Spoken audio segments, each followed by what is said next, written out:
Hello, book nerds! Welcome back. Nice to see you all again. And sorry for the long break, book fans. I had a big test coming up called the SSAT apparently, and I had to study it for it very, very hard. And well, the test is over now. Let's just hope that I get good scores. Cheer me on in the comments below, y'all. And and once I finished the SSAT, I figured that reading and vocabulary, building vocabulary and reading are the most important parts that you need to try your best on. And that's why I'm reading books to you. And so, according to Fanfare, we are going to be continuing to read Shakespeare, and in this video I'm going to be starting on a particularly sad and long poem written by beloved Shakespeare called Hamlet. Now, I think, or at least I thought most of you knew what Hamlet was, but I'll just, reread it to you just in case. Hamlet, and this would be the introduction to all the characters. Danish Prince's Hamlet's situation is dire. His father is dead, and his mother has speedily remarried his uncle. And now a ghost of his father has appeared, demanding vengeance. The pressure is getting to him. What should he do? King Claudius, Hamlet's power-hungry uncle. Did he murder Hamlet's father to take the throne? Queen Gestude, Hamlet's weak but caring mother, worried about Hamlet's behavior but not sure what to do. The ghost looks like Hamlet's dead father and tells Hamlet he was murdered by Claudius.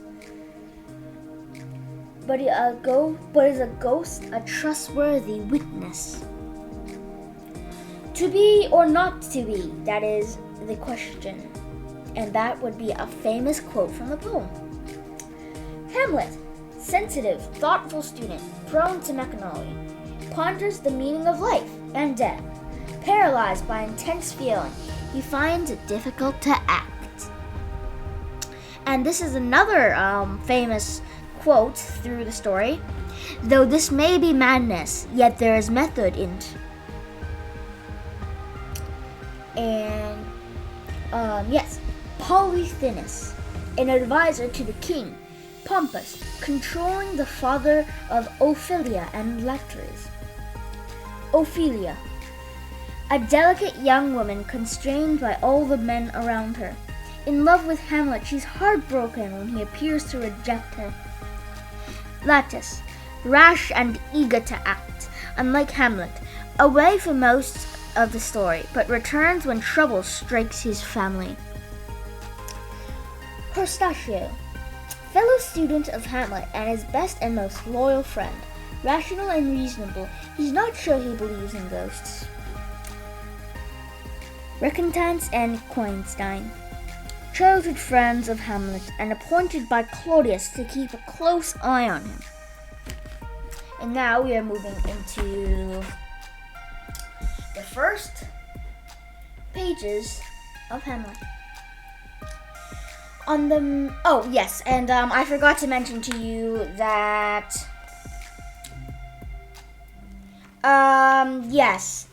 this will have many acts, so don't get too confused. I'll just read through the first act on this video, and then the next video I'll read act by act by act, and then so on. So this is Polonus, Act 1, Scene 1.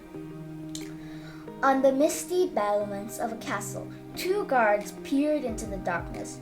Footsteps approached, and their knuckles whitened on the grips of their spears, until at last a familiar figure emerged from the mist, wrapped in a warm cloak.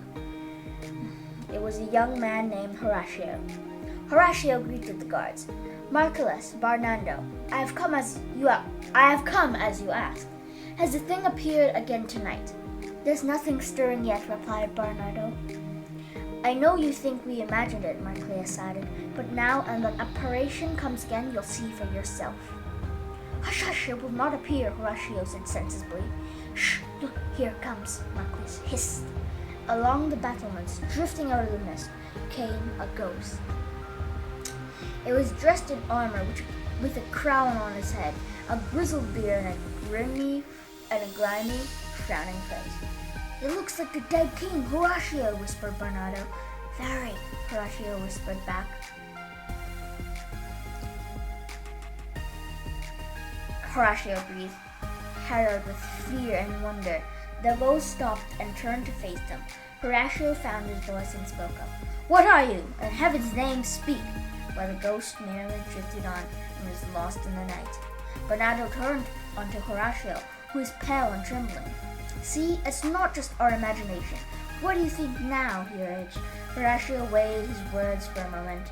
I would not have believed it had I not seen it with my own eyes, he admitted at last. A crowing cockerel broke the eerie silence, and they looked into the east, where russet dawn was creeping into the sky. The night watch was over. Let's tell Prince Hamlet what we have seen, Horatio said. If the spirit speaks to anyone, I bet it will be him. Later that morning, all the noblemen, including Hamlet, were in court, summoned by Claudius, king of New Denmark. Hamlet's father, the previous king, had died very recently while Hamlet had been away studying in Wittenberg. He had been bitten by a snake while sleeping in the garden, so the story went. But not long after, his mother had married Hamlet's uncle, Claudius, who had been then crowned king. All this disruption was causing unrest in nearby countries, let alone at home. After dispatching messages to claim this unrest, King Claudius turned to the next matter in his hand. The son of his advisor, Polonius, was waiting to speak to him. What would you like, Latris? Your leave, my lord, the young man replied. To return to France. I came willingly to Denmark for your coronation, but now that my duty's done, my thoughts turn back to France. If your father, Polonius, agrees, then go, Claudius nodded. Latris bowed and took his leave, and the king turned to another young man sitting near him, his face turned away. It was Prince Hamlet. His face was pale and shadowed, and he was dressed in all black, mourning for his dead father. Hamlet, my nephew, and now my son, the king said, raising a scowl for Hamlet. How come the clouds still hang on you? Yes, Hamlet, stop dwelling on your father's death, said the queen. It's the way of things. Everything that lives must die. Well then, why does it seem so particularly difficult for you? Seems? Hamlet's eyes flashed. It is. I don't know about seems. My grief is not just my black cloak, or an expression on my face. I'm not just showing it, I feel it too. It's good and dutiful to mourn for your father, said the King Claudius smoothly, but to carry on with it for so long is wrong. Leave your grief. Think of me as a father now. You are, after all, the successor to my throne. Your plan to go back to your studies at Wittenberg is against my wishes. I ask you to remain here. Yes, Hamlet, stay here with us, the queen echoed. I shall do my best to obey you, mother. That is a fair reply, said the king. Madam, let us go. Standing with the queen at his side, the king swept out of the room, followed by his advisors and courtiers, leaving Hamlet alone. The young man, who had risen to their feet as they left, now sank back down with a cry of despair. Oh, I wish I could dissolve into nothing. Oh God, that it should come to this. Only 2 months dead. No, not even 2. He winced as he remembered how much his mother used to dote on his father. And yet within a month, she buried my uncle wickedly quickly. It could not come to any good, but through my heartbreaks I could do nothing but hold my tongue. Horatio and the 2 guards found him there, with his head still in his hands. Hearing them, he looked up. A smile touched his sad face when he saw his friend Horatio. What brings you here from Wittenberg? He asked. Your father's funeral, Horatio replied. Not my mother's wedding. Hamlet joked bitterly. It did follow very soon afterwards, agreed Horatio. Hamlet barked a laugh. Thrift, Horatio! The food from the funeral was used up at the wedding feast. Then his expression clouded once more. I would rather have met my worst enemy in heaven than have seen that day, Horatio. He was a good king, Horatio said sadly. I shall not see his like again, Hamlet sighed. My lord, Horatio hesitated. I think I saw him last night. Saw who? The king, your father, replied Horatio. Together with the guards, he told the prince about the ghostly apparition. Hamlet was agog. I wish I had seen it, he cried when they were finished. I'll come and keep watch with you tonight. Perhaps it will come again. I'll meet you around midnight in the battlements. Until then, Hamlet was saying very fast. That afternoon, down at the port, Latteries was saying goodbye to his sister, Ophelia. Make sure that I hear from you, he urged, taking her hand in his, and about you and Hamlet. His sister's eyes sparkled at the very mention of the name. I think you should treat his affections as no more than a trifle. Ophelia's pretty face fell. No more than that, she breathed. No more, her brother said firmly. Remember, his will not is his own. The whole state depends on his choice of wife.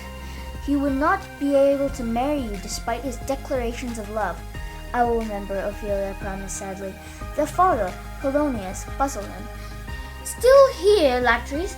Your ship is waiting. Before you go, let me give you some words of advice. He took a deep breath. Latteries and Ophelia, who knew their father well, exchanged amused glances, and he launched into a lengthy list. Listen to all, but speak to few. Take criticism, but do not judge too quickly. Be neither a borrower or a lender. This above all, be true to your own self. And it follows, as night follows day, you cannot be false to anyone. Goodbye, father, goodbye, Ophelia, and remember what I said. Latteries embraced them and ran down to his waiting ship. What was that about? Polonius asked. Oh, just something about Hamlet, Ophelia said quietly. Ah, yes, said Polonius. He's been spending a lot of time with you lately. What is going on? Tell me the truth, now. This above all, to find though he is self-true, and this must follow as the night day. Thou canst not then be false to any man. And that was a quote that Shakespeare himself said to the public. And then, following this, Polonius Act 1, Scene 3. Thanks for listening. Please subscribe, like, and share. Thank you.